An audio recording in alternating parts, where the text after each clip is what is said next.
Nagadila-dila. Ang takaw talaga nitong isang to eh. Nagadila. Lagi nakalabas ang ano ito eh.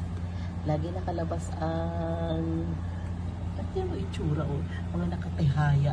Mga nakatihayang nakahiga. Natutulog. O ito o.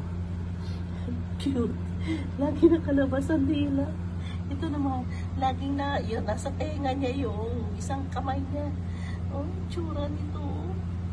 Ay, gising naman yung isa. Ba't di ka natutulog? Ha? Hindi ka natutulog. Tulog na tulog yung dalawang kapatid. Oh, ayan oh. Tulog na tulog. Oh, nakatihaya. Pareho oh. Ayan oh. Itong isa kanina nagadila-dila. Tulog yan. Nakabukas ang mata. Pero tulog yan. Itsura. Nakakatuwa sila pagka baby pa.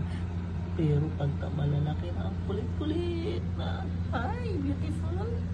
Tulog na ikaw, bebe? Ah, wala kang kalaro?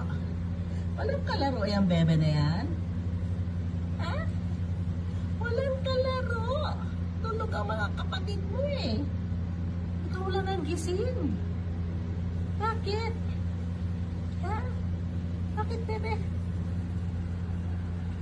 Ay, ano na isa? Gising na isa. Hindi, tulog pa rin. Ayan. Ay, nagising na isa. Gising na. Ang lalago na balahibo nila ngayon. Kalain, no? Magbuntis pa si mami ninyo. Akala ko menopause na. Yung pala, 3 taon siyang hindi nagbuntis eh. Kaya akala ko wala nang ano si Muffin eh. Wala na siyang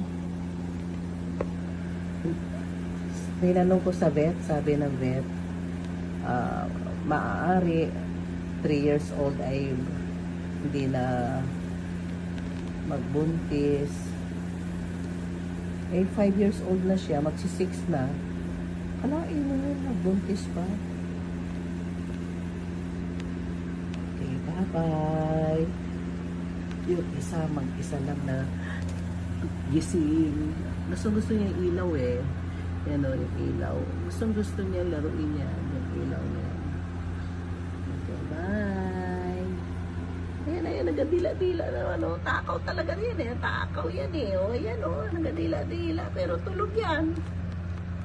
Oh, tulog yan.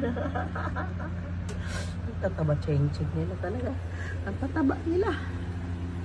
Bye.